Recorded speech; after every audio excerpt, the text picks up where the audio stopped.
Jeg kører mest om natten, og så kan man ikke undgå Skalbækgade. Der er meget livlig trafik.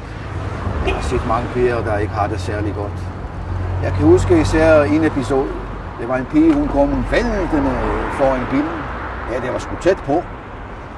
Hun havde ingen skår på fødderne og vadede bare til rundt i sneen.